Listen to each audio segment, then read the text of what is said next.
Welcome back to EmberWrite's Expert Craft Chats. Today we are going to be talking about antagonist and protagonist alchemy, aka how to use the relationship between your protagonist and antagonist to structure and strengthen your story, even if they never meet over the course of your book. I'm Micah McGuire, co-founder and community lead for EmberWrite, and today I am joined by Michael Morton. Michael is an editor and award-winning author of military sci-fi and fantasy, short stories and novels. He's a retired U.S. Air Force space officer who currently works with the Space Force as a civilian, and he has written for Canon Publishing, Three Ravens Publishing, Seventh Seal Press, and Raconteur Press. Mike, it is great to have you here today. I am super excited for this topic. This one was just such an interesting one whenever we were going over the possibilities of what we could talk about, because I don't think a lot of people think about how the relationship between your protagonist and antagonist ultimately really shapes your story. Yeah, well, Micah, thanks for having me. I really appreciate being on here to talk about. This is actually one of my favorite subjects when I am writing myself and when I am editing books. I always look for these strong relationships between these two central forces that are in your book. So I want to make sure that people know how to get them right. Yeah, perfect. All right, without further ado, we will go ahead and just dive right in. I always like to level set at the start of these sessions because we tend to throw around a lot of terms that can mean different things to different people. So when you're talking about story structure, what do you actually mean by that? Can you give us your definition of it? Sure. So a lot of people, they talk about outlining versus pantsing or discovery writing, right? So whether you are doing, several thousand to tens of thousands of words, writing down what you want to have happen in your story, or you're just making it up as you sit down and start writing.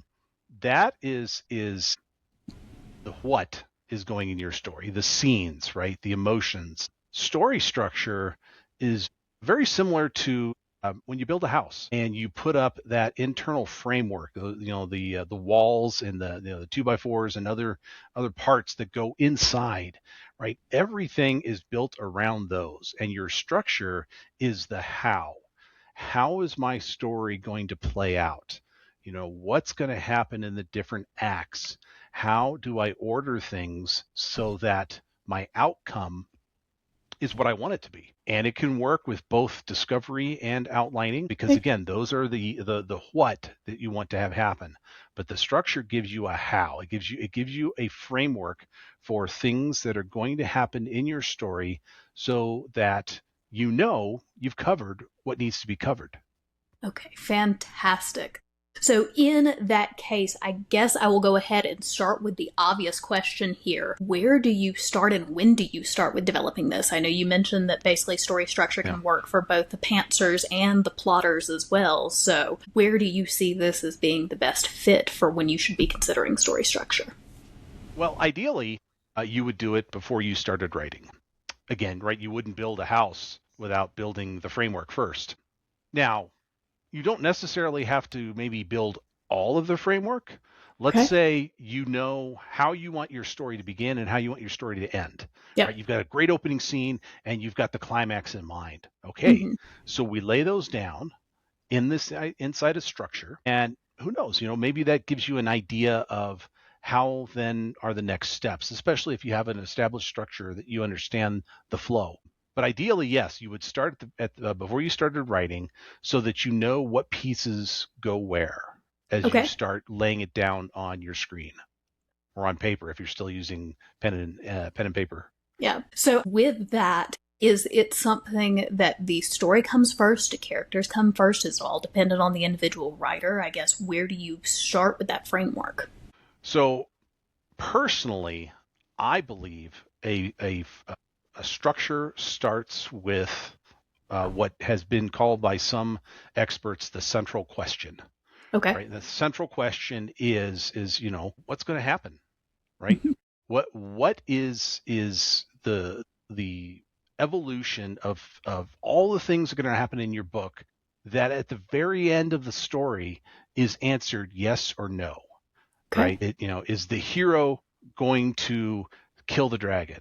Or, are the rescuers going to find the children lost in the woods? Okay. Right. So there's a yes or no question that has to be answered at the end so that the reader knows, hey, the story's over. Okay. Right. And things aren't just going to continue to move along without any sort of seeming resolution. Gotcha. So in that case, we're not really dealing with like a thematic question as much as we are dealing with the concrete, what is the ultimate end of the story? Right. This is your as it's stated, the central question. What is everything built around? Right. That says this is why this story is being told, Okay. to answer this central question. Okay. Awesome. So I am going to shift gears a little bit and we're going to get a little bit more into the character development because I think we want to talk about the protagonist and the antagonist separately before we dive into how their relationship actually affects the story structure. So, to me, I feel like most folks have a harder time with their antagonist and their villains, so I do want to spend a little bit more time there, but I also don't want to neglect our protagonist. So whenever you're getting started with a new story, basically, how do you know that you have the basics kind of nailed down? Because I know a lot of writers, we tend to get kind of caught up in, oh, I need to answer every question on this like 100-question character profile, something like that. But I feel like we can also use that as an excuse to procrastinate. So how do you know whenever you've got the character developed enough to start writing? Well, number one, the good news is however or whatever tools you use to build your protagonist, you can use them to build your antagonist. Okay. Because the two of them are going to be playing off of one another on multiple different levels. And they both have almost the same elements. There's the old truism, right? The villain is just the hero of his own story. Mm-hmm. Right. And it's the same when you're building these two forces in your novel. You want to understand first and foremost, what are their goals, right? What is the things that they're trying to accomplish? And if you've established both of these characters correctly, their goals are going to be in direct opposition to each other. Okay. And then that opposition of goals is what creates the conflict in the story. And the conflict is what the reader wants to see. Right? If you write a story where nothing ever happens, or the hero goes off and does all he needs to do and nobody's there to stop him, that's not going to be a very interesting story. Gotcha. Now, I do have kind of an interesting question about goals here. We have typically the inciting incident, that is what puts the protagonist into motion in the story. How do you handle it if the protagonist's goals actually shift? I mean, basically, if you have a protagonist that he's kind of your everyday Joe at the start of the novel and then has this fantastic event, I'm thinking of like a Portal fantasy where they would get sucked into another realm, something like that. His goal at the very beginning of the story is probably not going to be the same after that inciting incident. So how do you balance that being consistent and things like that, even if perhaps his or her physical goal changes? So it's the same as you would do when you were starting your goals in the very beginning. If your hero's goals change throughout the story, and that's perfectly fine if they do. The classic example, Luke Skywalker in A New Hope. Mm-hmm. Right. When we first meet him, he's a farm boy on Tatooine. And what is his goal? He wants to get off planet and he wants to go to the flight academy. Right. That's his goal. Right. Yep. But then we have the inciting incident. Right. We have the droids. We have the meeting with Obi-Wan, and then the death of his aunt and uncle. Mm-hmm. Right. And now his goals have changed. Right. He's got droids. He's got to get them to Princess Leia. Right. That's his goal now. Get these droids to Princess Leia. But then what happens? They get captured on the Death Star, and all of a sudden his goal changes again. Now it's not getting the droid or just getting the droids to Princess Leia. I've got to rescue Princess Leia. Oh, by the way, I've got to destroy the Death Star before it destroys the Rebel Alliance. Right? So his goals are constantly changing. And as long as you know that these goals are going to change, or maybe you discover it throughout your story as you're writing, that's fine too. Right? Okay. But as long as you know what the character's goals are, and the character knows what their goals are, you can use that to move the story along. Gotcha. But the central question, right, the purpose of the whole story, the character may not be aware of that ultimately, right? They're just living their life and they're going about and all these unfortunate things are happening to them, and it's why me, right? Why am I the one chosen to go on this quest or whatever? But their actions and the antagonist actions and the conflict between them is what gets to the central question and the resolution of that question. Gotcha. Okay. And I think, here I am kind of curious if you are dealing with that case where maybe your protagonist has the shifting goals, because I think it's, to me, in the media that I've seen and the things I've read, seems to be fairly common that your villain usually has a fairly consistent goal from the outset of the basically whatever you're writing or basically whatever you're watching for the most part. Now, there may be some small shifts in between and things like that, but I think we can safely say that Darth Vader's goal was making sure that he kept power by whatever means necessary. So how do you kind of make that track as your protagonist's goals may be shifting against an antagonist that may have more of a static goal? Yeah, well, so there's nothing that says your antagonist goals can't change. As the story evolves and as you plan it out, right, there may be situations where your antagonist goals change. But let's continue with the Star Wars theme and looking at them. You mentioned Darth Vader, but do you realize he is not the antagonist in A New Hope? That is actually true. That's an excellent point. Yeah. He is, I guess, could you consider him a minor antagonist? He's a villain, but he is not the antagonist. He is essentially a henchman for the real antagonist, who is Grand Moff Tarkin. Tarkin is the real antagonist because Tarkin has goals, right? Vader's just doing what he's told to do, but Tarkin has goals. He's going to find out the location of the rebel base. He's going to execute the princess. He's going to wipe out the Jedi, and he is going to protect the Empire, right? He's got definitive goals that he's executing, and he's using Vader, he's using the Death Star, he's using all those resources at his disposal to go about getting to those goals.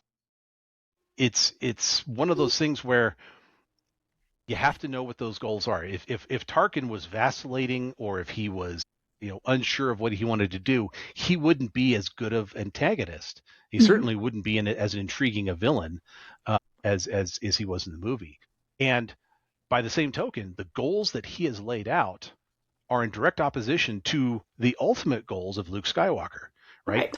Is destroying the Rebel Alliance, saving the Rebel Alliance, killing Princess Leia, rescuing Princess Leia, and wiping out the Jedi, and Luke wanting to become a Jedi like his father, right? All of those goals are in direct opposition, even though the two characters, the antagonist and protagonist, never meet.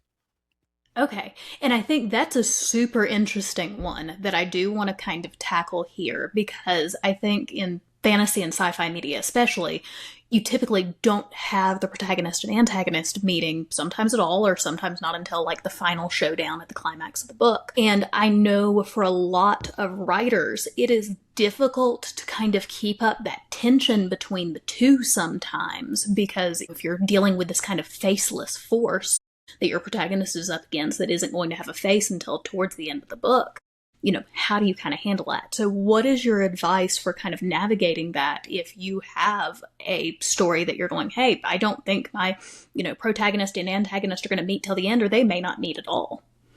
Right. So a classic example of the two meeting after a long period of time, I just finished rereading them, the story of Garion and Torak and the Child of the Light and the Child of the Dark in David Eddings' books, right? I don't know if you've read those or not. I have not. But it's a classic 5-book series, and I've got it right here on my bookshelf. So here we go. So here's the book. The series is called The Belgariad, 5-book series, and the main character, the protagonist, he's actually guided by prophecy. Okay. And the antagonist is also guided by prophecy. They don't meet until book 5. They don't have their classic showdown until book 5. Goodness. So there's all these things that are going on throughout, the first 4 books and even most of the 5th book. But again, I don't want to sound like a broken record, but it's very important. It all comes back to your goals, right? Okay. So as long as your protagonist is taking steps throughout the story to achieve their goals, and the antagonist is doing the same, and you have crafted your goals so they're in opposition to one another, you're going to be building that tension. You're going to be having the conflict. Now, they may be each working through proxies, or the proxies may be, coming up against, the individual characters. Usually, right, it's the minions and the henchmen of the antagonist going up against the hero. But as long as it's in support of the goals that you've established, and I'll talk about how to establish those goals here in a minute.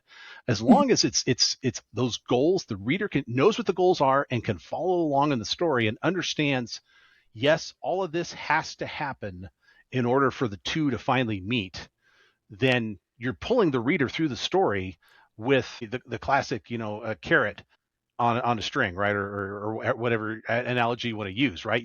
You've got them hooked and they want to see the protagonist achieve their goals. And if you've written your antagonist really well, they're also going to be have a vested interest in the antagonist and seeing those goals thwarted.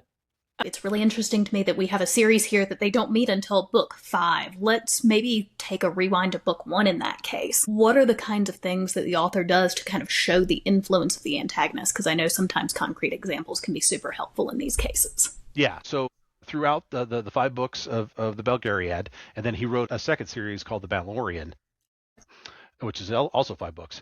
It's the hero dealing with the obstacles that are in his way that are placed there by the minions of the antagonist. Now, okay. But these minions have their own little goals too that they want to achieve as well. Right. Since they're evil, they have their own personal things that they want to accomplish. But they are acting on orders of the ultimate antagonist, right? So what the antagonist's goals are. He essentially, right, his ultimate goal is he wants to have something happen to the hero before their final meeting so that his victory will be assured. Right? Whether that's a mental wound or a physical wound or something, right? But so, the hero has this long journey that he has to get to meet with the antagonist at the end. And if something happens to him along the way where he's not going to be at his best, then, the odds tilt in favor of the antagonist. So all those different confrontations with the henchmen are helping build that tension. They're helping the protagonist grow because, he starts out as I think he's a 15-year-old boy. Right. So helping him grow as a person, and the reader sees him grow along the way and become a man. Just thinking of my own writing experience and things like that, how do you pace those interactions? So, obviously I know it's going to differ from novel to novel, that perhaps a thriller, you're going to have a much higher pace of these interactions because you want to keep the readers on the edge of their seats. But if we're thinking about sci-fi and fantasy, you do have those quieter moments and things like that gives your audience a chance to take a breath. How do you go about pacing those out without letting it just become basically the messy middle where your protagonist is kind of sitting around just twiddling thumbs and not really progressing the story forward? Right. So Jim Butcher calls it the great swampy middle of the story, right? Where you're like, okay, so I've done all of the fun work of establishing the setting and introducing the characters to everybody, and I know what happens at the end because that's going to be super exciting. But now I've got this middle I've got to get through.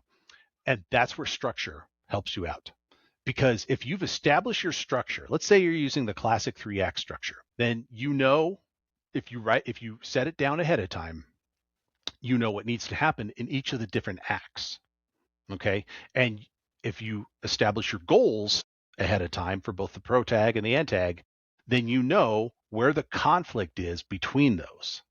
Right? And so what needs to happen along the way so that the hero can start ticking off his goals and saying, I've got this achieved, I got this achieved, I got this achieved, or the antagonist gets them achieved, right?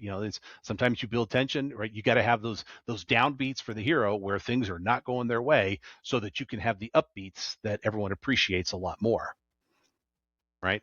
So let's talk about then the goals, because I kept mentioning them and kept talking about them, but let's talk about what those goals really should be. And both the protagonist and the antagonist, they should have 3 goals each, and they're at the same 3 levels.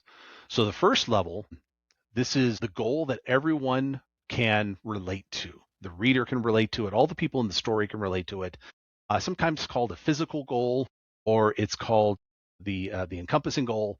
But this is the very obvious mission that frames the whole book. In A New Hope, right? It's defeat the Empire, destroy the Death Star, right?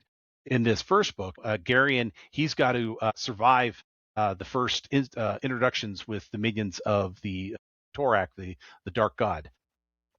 So you have this big, huge goal that really applies to everybody, right? And this is what frames the entire story. Then you have next level down, you have an emotional goal, right? So this is something that appeals to a very few people around the hero and around the antagonist, right? It's something that's very personal to just that small group of people. In A New Hope, that's rescuing Princess Leia. Sure, rescuing the princess means a lot to the Rebel Alliance, but to the people on some faraway planet who've never heard of her, yes, they'd like to be free from the Empire, but rescuing the princess, not so big a deal, right? Uh, Whereas Tarkin, he wants to kill the princess, right? Because he sees her as a threat to the Empire. But yet some of the other Moffs that rule some of the other outsectors who aren't having to deal with Princess Leia and her band of ragtag rebels, that's not that important, right? And then finally, you get to a personal or spiritual goal. This is something that is super important to the hero and maybe one other person who's really close to them. In A New Hope, that's Luke Skywalker. He wants to become a Jedi like his father. That matters to him, and it matters to Ben, right? Because we all know in the later stories, if you've seen Obi-Wan and all the other things, we all know how Ben feels that he failed Anakin. So this is very important to Luke and to Ben.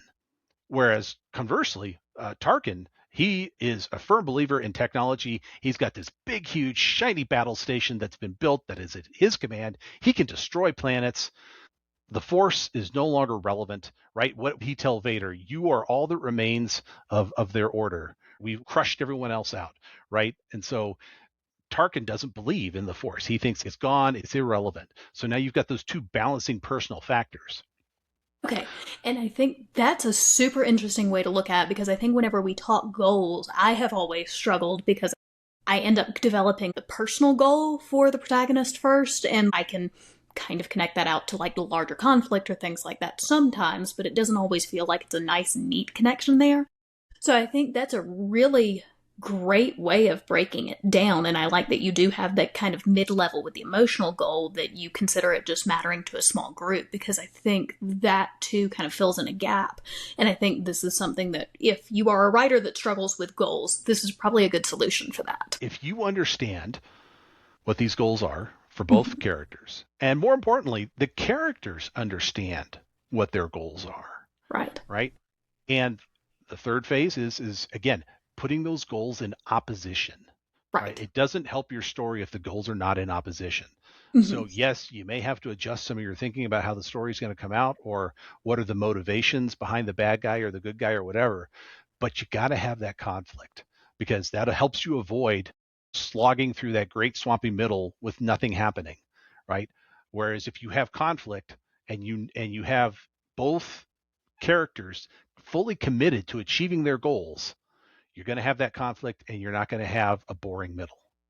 Let's talk a little bit about how you actually get that onto the page physically whenever you're writing the story and things like that. Especially interesting to me is we're talking about like that personal goal of the antagonist. Yeah. In a lot of movies and a lot of visual media, we tend to get more of a view into what the antagonist is doing, what they're up to, things like that, because it's a lot easier to cut between points of view.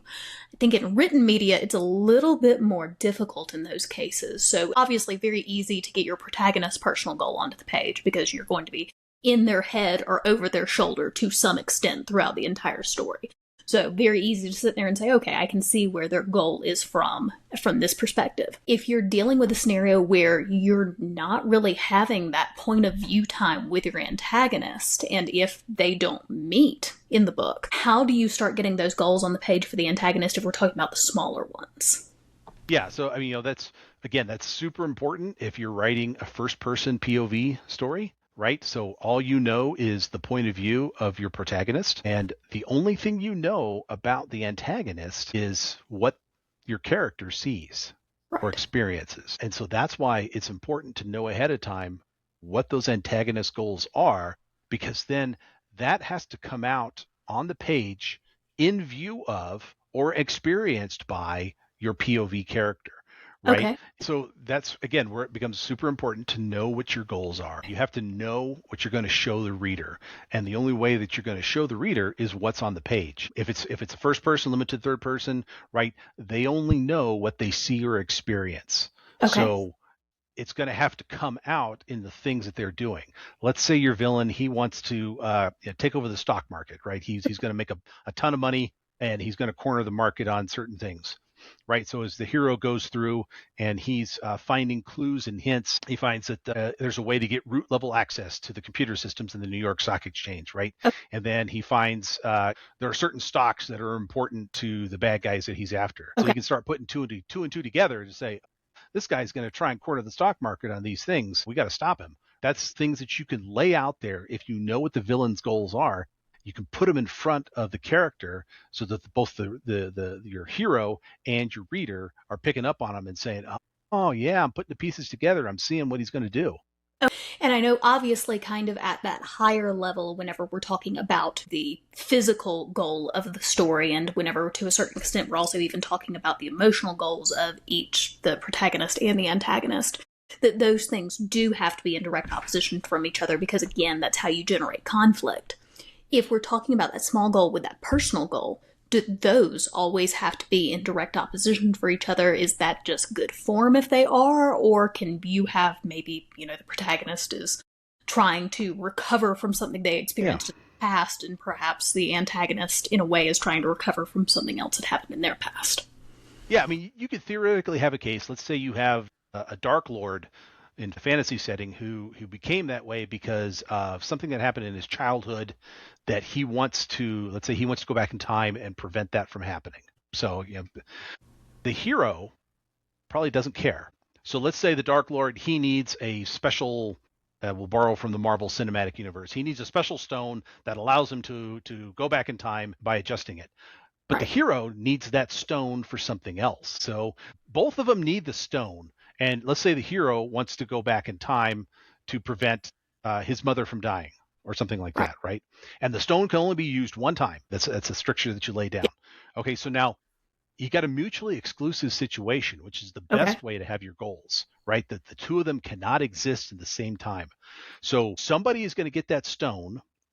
Somebody's going to go back in time. Or alternatively, at the climax, the stone gets destroyed and neither one gets to accomplish the goal. Because just because you have set a goal for your hero, it doesn't mean that the hero has to accomplish the goal. It doesn't mean that, happily ever after doesn't always apply. So you can set it up where your character goals do not get accomplished, just so long as your reader is aware that it can be that kind of book. You don't want to write a whole lighthearted thing, and at the very end, all of the hero's friends and family die. Reader's not going to appreciate that, right? So you just got to keep in mind what type of story you're writing, and when you think about whether or not the goals are going to get accomplished or not. Right. And I kind of think of that as kind of like the honoring the contract with readers, because I know I jokingly say that, to me, Final Fantasy 15 did not fulfill the contract they set up with the reader, because the first half of the game is this kind of lighthearted, bros road trip, and then we hit the 50% mark and it is just all downhill. It is, of course, important to honor that contract that you have with the reader.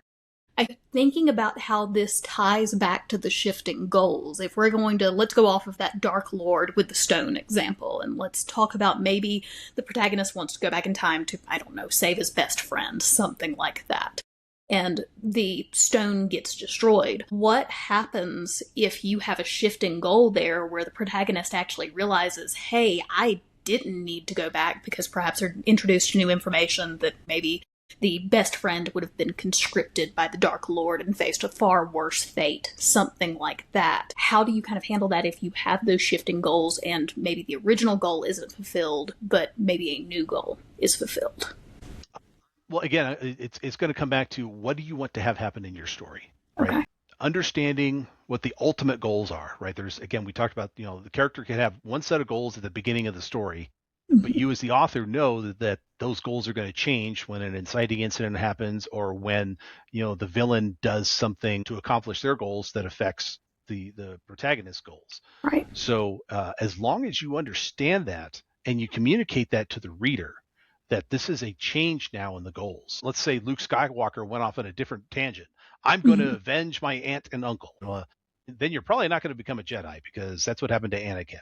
Right. Well, hell, we got a whole new story here where, Luke may become a Sith and all of a sudden it's Darth Vader and Luke as the master and apprentice, and they depose the Emperor and establish a whole new reign of terror throughout the galaxy. If that's what you plan to have happen, or if that's what you discover through your writing, great. Whatever works to help you tell your story, but make sure you understand what it is, write it down somewhere off to the side so that you know that this is the new goal that I'm trying to accomplish, because everything that the characters do throughout the story has to be related to those goals in some form or fashion. If your characters are out there and they're doing things and it has no impact on achieving the goals, your reader's going to recognize that. And they're going to say, what are they doing? They're just going off on side quests. I don't want to read about side quests. I want to read about them defeating the Dark Lord and preventing him from going back in time. It kind of sounds like you have to have these things in the back of your head as you're writing. And it sounds like they can be kind of sketched out rather than being set in stone. So how do you know what point you really need to have those nailed down properly? When you're using a structure, the structure will help you. Obviously, yes, if you know your protagonist and antagonist well, you're going to know what their goals are in the back of your head. But the structure helps you identify where and when those goals can come into conflict. I take the structure and I add a little bit of outlining to it. So when I lay out what's happening in the different acts, I start adding scenes. Because at a certain point, when the hero has gone past, all of the inciting incidents and he's ready and he's accepted the quest, right? You're going to want to start doing mean things to your hero. He's got to face obstacles. They've got to have things that they overcome, because ultimately it's kind of boring if the hero keeps facing the same level of threat over and over again. You got to keep turning up that dial on the threat so that it's an increasing level of things. So it feels like they're actually accomplishing something. And that's where a structure can help you out, because then you can plan those things out. I need to, I'm going to start the threat out at a 3 by the end of Act 1, but by the end of Act 2, the threat needs to be at an 8 or a 9 or whatever you decide. And then that structure helps you start ramping that up in a fashion that makes sense to you and ultimately to the reader as to how you're going to have things happen to the characters in the story that make sense for the goals, that make sense for the theme, that makes sense for everything, right? All of this ties together throughout the story structure. Okay, so I do want to go into what your personal process does kind of look like for this. Whenever you're outlining, I'm assuming when we're talking 3-act, we're also talking 7-point structure, midpoint, climax, all of that. So if you're setting this up, how are you thinking about where the antagonist and protagonist goals are beginning to clash? I think that's a little bit individualized to the author, right? Okay. As noted, there are multiple different ways you can set up your structure. Most of what I have come up with is from this book. My story can beat up your story.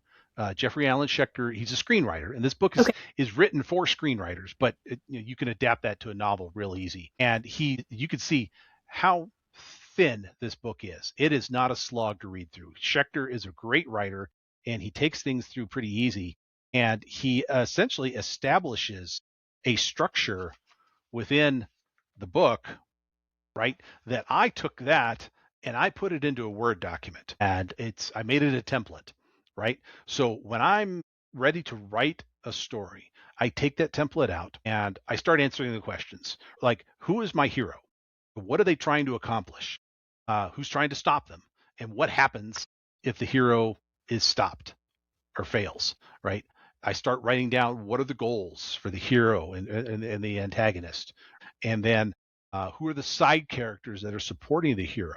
I start getting all these facts together. Some of them very vague concepts, some of them very detailed. It all depends on what strikes me as necessary for the story.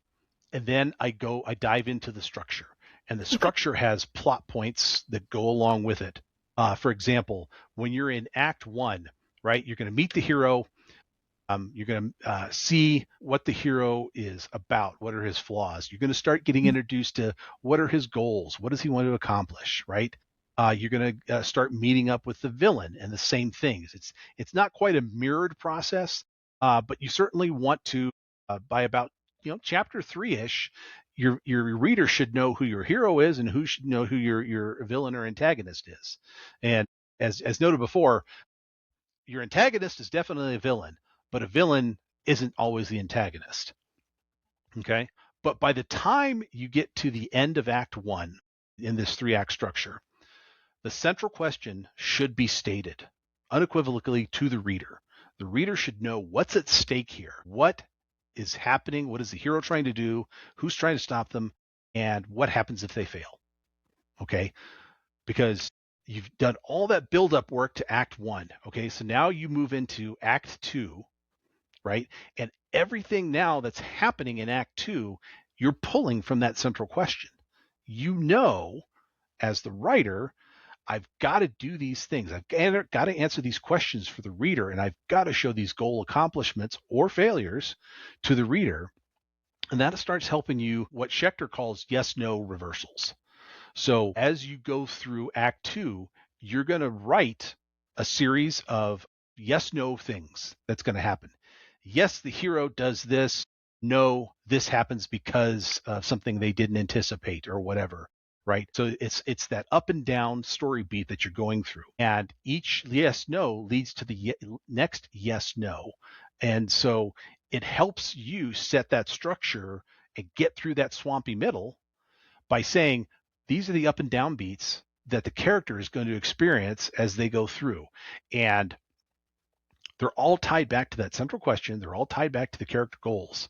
And so now, you're basically, you're on a path, and you know where your curves are, so you know not to get off of the path and go explore something different. Or if I do need to go explore something different, maybe I'm on the wrong path. Maybe I need to go back and relook at my goals or my central question and say, hey, I'm not addressing the right thing here. But that's the structure that I use to essentially get something laid down where I know where everything should be happening and kind of what it is. And that also helps me when I'm writing, because I'm sure every writer has experienced this. You sit down to write, you had a scene in mind, but then something's not working in that scene, right? You're like, oh no, that's not going to work. Or you get writer's block, which is just like, I don't want to write this scene because it's boring right now. But if you have a structure and you know what's going to happen in the next yes-no reversal, or 2 yes-no reversals down the way, or even at the beginning of Act 3, you can start writing that. You can jump ahead because you know what's going to happen in between. And so that gives you an idea of what's going to happen at the start of Act 3. And now you have it all tied together, and you can go back and forth in time between what's happening with the characters without worrying that you're going to lose the central question. Gotcha. So I guess my big question here is going to be with these yes-no reversals. Again, I think a lot of the action sequences in fantasy and sci-fi come easier to most of those writers. I think when it comes to us giving those breath scenes and being like, okay, we have to give the reader a chance to catch their breath on this, that's where I think a lot of us tend to struggle, and it tends to be the places where we go, oh, well, let's just put a training arc in here or something like that. How do those fit into those yes-no reversals? I mean, obviously, there's going to be some points where maybe the heroes are planning for how they're going to basically go up against the antagonist or things like that. But how do you make those to where those don't drag on too long, but still serve an important point and still connect back to those yes-no reversals? The yes-no is kind of like the tipping point. It can be as simple as a single sentence that happens that says, I thought this was going to happen, but it didn't. Take a romance story, right?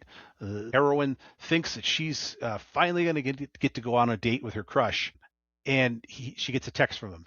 Sorry, I can't make it. And that's it. There's a crushing reversal now. And now the rest of the scene is maybe how she deals with that. There's downbeat. That's not a whole lot of action is happening, but we're going to get a lot of insight into our heroine and how she deals with letdown, how she deals with, not being able to accomplish her goals. It's almost like thinking of this as both, I would say, maybe the physical downbeats that connect to like the physical goal of both the antagonist and the protagonist. Like, the large, hey, we're going to defeat the Empire, versus maybe the upbeats and the downbeats that connect more to that emotional goal. Yeah. Mm-hmm. Okay. Perfect sense. Okay, so I think we have covered a lot here. I just want to look over because I know we've got a couple of reader questions here that I do want to tackle. I think this kind of gets a little bit more into if we're talking about actual physical relationships between protagonist and antagonist, because we have a couple of questions around like familial relationships, things like that. But I do want to start off with one if you are writing in like a third person limited or in first person. Does it make sense to maybe write a scene or a chapter from the point of view of the antagonist? And how do you make that dynamic if you don't otherwise? And again, I think I'm getting back to that point we discussed earlier with the antagonist and the protagonist perhaps never meeting in a story. Yeah. That's a very individual thing for an author, right? I mean, the old advice was, right, pick a viewpoint and stick with it. But I've seen books that have been successful that combine first person with third person, right? When you're flipping back and forth between the main character and maybe somebody else. It doesn't always have to be the antagonist. It could be somebody else that's helping build the world and establish other things that are happening in that world. Again, it comes down to know what you're going to show your readers, know the goals. If you're writing first person and the antagonist is thwarted by the hero in accomplishing one of their goals, and the hero may not even know it until, let's say, much later, the hero breaks into the villain's apartment because he needs to steal something or whatever. The apartment is trashed. I mean, glasses and plates and other things have been smashed against the wall. Somebody kicked in the screen of the big screen TV. Everything in the liquor cabinet has been smashed against the wall, things like that. Yeah, I guess I pissed him off, right? The hero, it's going to be very obvious to the hero that, something made this guy really mad, and maybe he finds some clues in the wreckage. You get the Steve Urkel reaction. Did I do that? Right? I don't know if you get that reference or not, but for us Gen X people, that's a classic.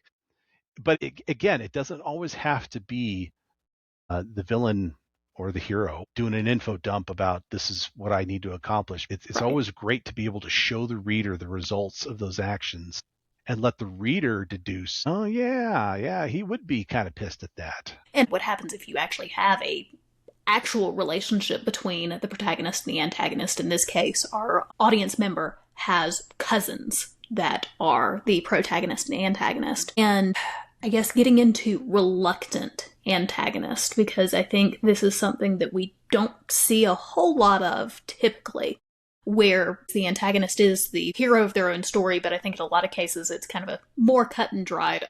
Yeah, like, man, you're kind of evil here. Like, how could you not know this is a bad thing to do? Yeah. Whereas if we're getting into, I guess, maybe more of a morally gray antagonist, where they're not necessarily the big bad evil guy, it's just they're having to act as the antagonist for whatever reason. Maybe it's a circumstantial reason, maybe it's a plot reason, maybe it's to keep the protagonist safe, even. So how do you handle it whenever you're dealing with like a reluctant antagonist versus one that is kind of your big bad evil guy? Yeah. So again, back to goals. If you know what the goals are for each of your characters and you make the protagonist and the antagonist absolutely committed to accomplishing those goals, you're going to be able to answer those questions. Let's say you have a situation where you've got a pair of cousins and one cousin has gone off. Let's say he's the antagonist. He's gone off and he's become a police officer, and he believes absolutely in law and order, right? And I'm going to clean up this town. I'm going to make it safe for everybody. Let's say he eventually becomes the sheriff or whatever. Whereas you've got the other character who's your protagonist, maybe morally gray, but is still likable. The audience connects with this person because you want to have a sympathetic main character.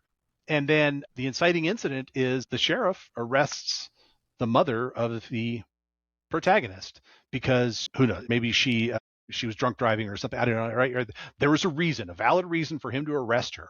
And now you've got the two in conflict because, right, it's my mom. You put my mom in jail. She broke the law. And they're both committed to their goals. I'm going to save my mom. Sorry, I'm going to enforce the law. Boom, boom, boom. And you're going to have those goals. Neither one of those characters hates each other, at least at the start. You may develop a hatred over the course of the book, but they're both committed to their goals. And now you've got conflict because of that. Right. Okay, perfect. So I do want to wrap up with a few more questions. Basically, if you could go back in time and talk to just getting started writing Mike, what's the number one thing that you wish you could tell yourself about story structure and how these antagonist and protagonist relationships work? Yeah, so I actually wrote and published my first book before I read Schechter's book on story structure. So thinking back to what I went through writing that book, and I had a spreadsheet that just had so many different lines because I was tracking all the different things that was happening and trying to make sure that they all lined up. Whereas if I just had a story structure to help me out, that's probably what I would say is don't worry about outlining, don't worry about discovery writing, pantsing, don't worry about plot even. Figure out the goals, because if you get those right, everything comes from those. If you know why your character is going to do something, whether it's the protagonist or the antagonist or even side characters can have goals. But if you know what those goals are, and then you'll know what your character should be doing in any given situation that affects those goals.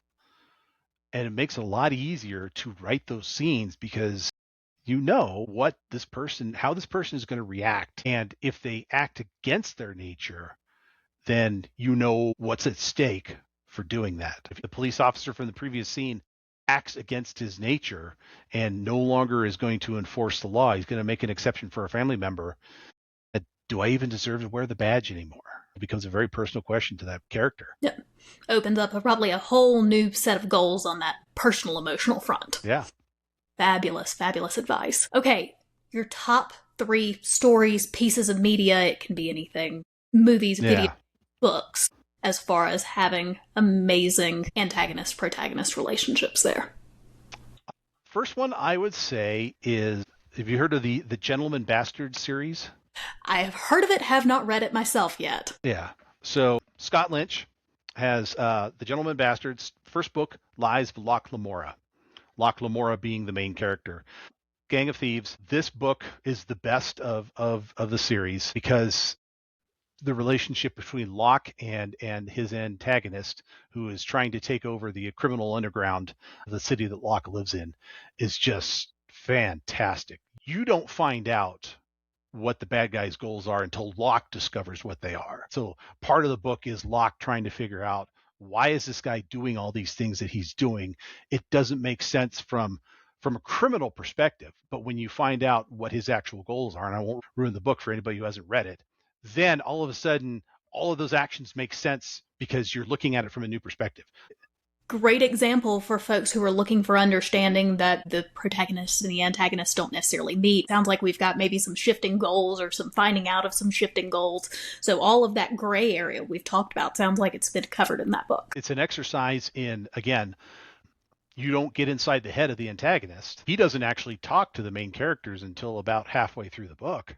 Right. So it's everything that Locke and his friends are witnessing happening.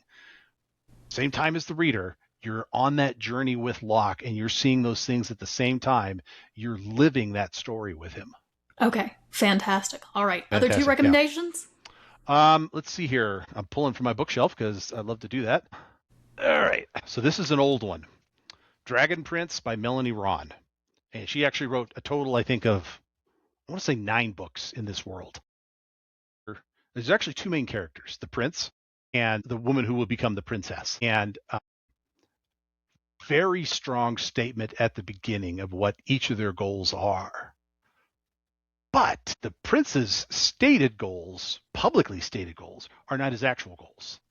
He is essentially playing the fool because he's trying to throw his enemies off balance. So you've got what he's showing to the world, and then you've got his real goals. And part of the book is her finding out there is a difference. He's not the fop that he presents himself to be, and then realizing that his goals and her goals align, and it becomes their goals. So yes, the series is super great. The only thing is Melanie Ron loves to add additional characters, and so keeping track of everyone in the storyline, you need a program because there are so many characters in these books. Okay. All right, and final recommendation there, because I think those are 2 fabulous ones.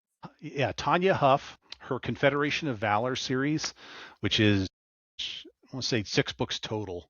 Military sci-fi, I don't have those. I loaned that out, but it's main character. She's a Marine, Space Marine gunnery sergeant, ultimately, but she has very definitive goals about what she wants to accomplish.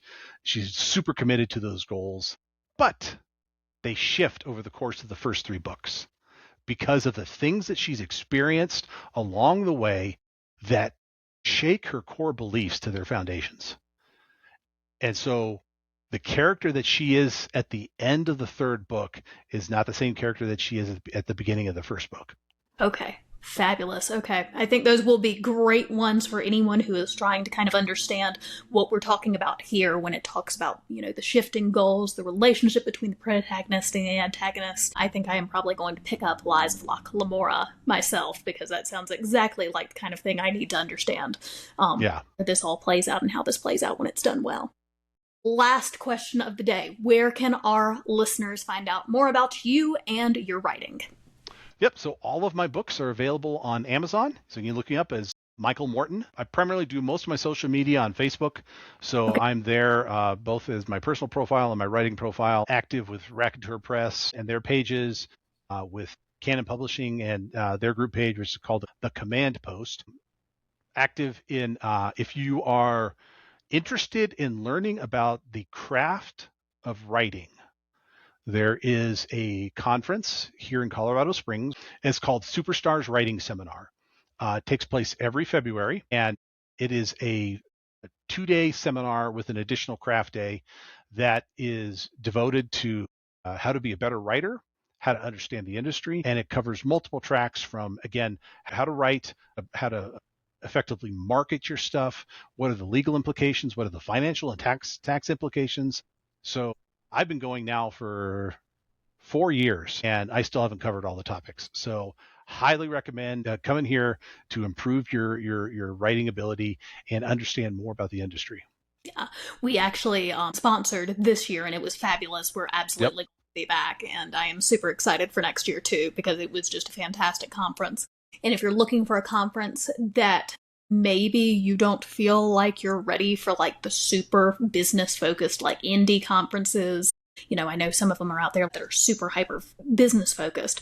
If you feel like you're not ready for that, but you are past some of the like very basics of craft, Superstars is a great option.